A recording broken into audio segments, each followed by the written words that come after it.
Welcome to Grewal tutorial. और आज का हमारा नेक्स्ट टॉपिक है what do you mean by assessment. Assessment क्या है? In assessment discuss what to assess, क्या हमें असेस करना है, and what are the values of assessment, assessment की क्या वैल्यूज रहेंगी। तो आज सबसे पहले हम असेसमेंट किसे कहते हैं उसके बारे में देख लेते हैं। वैसे हम फर्स्ट टॉपिक हमारा असेसमेंट ही स्टार्ट हुआ था, इंट्रोडक्शन जो है, लेकिन फिर भी एक बार हम फिर से रिवाइज करते हैं। असेसमेंट क्या होता है? The learning outcome of the student are measured with the help of achievement test. यानी कि जो हम लर्निंग आउटकम है, यानी कि जो बच्चे का एंड रिजल्ट है, वो हम चेक करते हैं और उसको मेजर करते हैं अचीवमेंट टेस्ट वगैरह के थ्रू।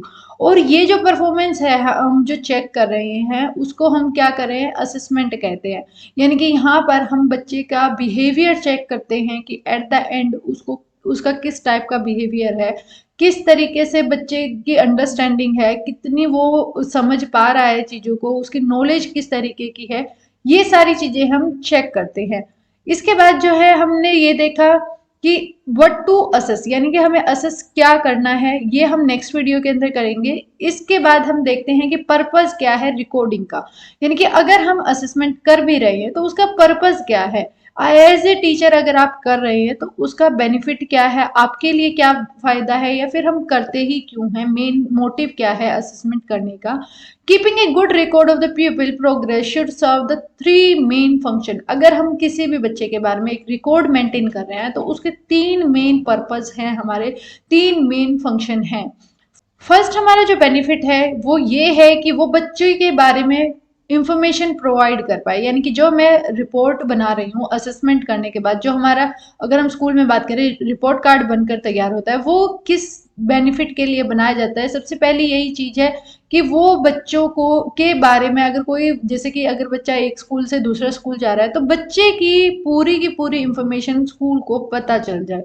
या फिर हम उसकी असेसमेंट इस तरीके से करें कि जब बच्चा जो है नेक्स्ट क्लास में प्रमोट हो रहा है तो उस टाइम पे उसकी क्या प्रोग्रेस है, जो हमारे क्लास टीचर होंगे उनको पहले ही उस रिपोर्ट कार्ड के थ्रू बता दिया जाता है कि कौन से बच्चे के अंदर किस तरीके का, मतलब कि स्टूडेंट है, क्या क्वालिटीज है, कितनी स्ट्रेंथ है, क्या वीकनेसेस है इस बच्चे की, वो सारी चीजें हम जान पाते हैं। नेक्स्ट आता है, it should facilitate the planning of future work with the people.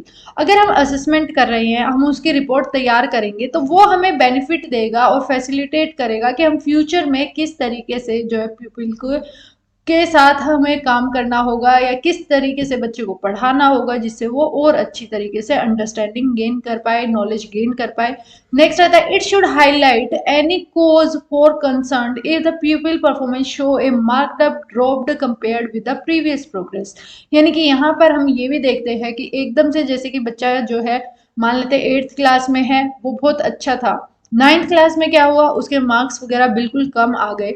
तो हमें कैसे पता चलेगा? अगर हमारे पास एट्थ क्लास का रिपोर्ट कार्ड ही नहीं होगा तो एज ए टीचर हम पता ही नहीं लगा पाएंगे कि बच्चे ने प्रोग्रेस किया है या फिर वो जो है उसकी परफॉर्मेंस डाउन गई है, हमें इस बारे में इंफॉर्मेशन नहीं मिलेगी। तो ये इंफॉर्मेशन हमें तभी मिलती है, और साथ के साथ हम रीजन भी फाइंड आउट कर पाते हैं फिर आसानी से कि भाई बच्चे की अगर प्रोग्रेस हो रही है, ग्रोथ हो रही है, तो हम ये बोल पाएंगे कि हाँ बच्चा नॉलेज गेन कर रहा है। लेकिन अगर वो उसके प्रीवियस परफॉर्मेंस के कंपैरिजन में हम देखें कि वो लो मार्क्स उसके आ रहे हैं, तो हमें ये पता चल जाएगा कि बच्चे को कहीं ना कहीं प्रॉब्लम आ रही है। तो ये हमारे पर्पस है रिकॉर्ड करने के, या फिर हम असेसमेंट जो करते हैं उसका, ये हमारे पर्पस रहेंगे। अगर आपको कोई डाउट है कमेंट में ज़रूर पूछें। And thanks for watching.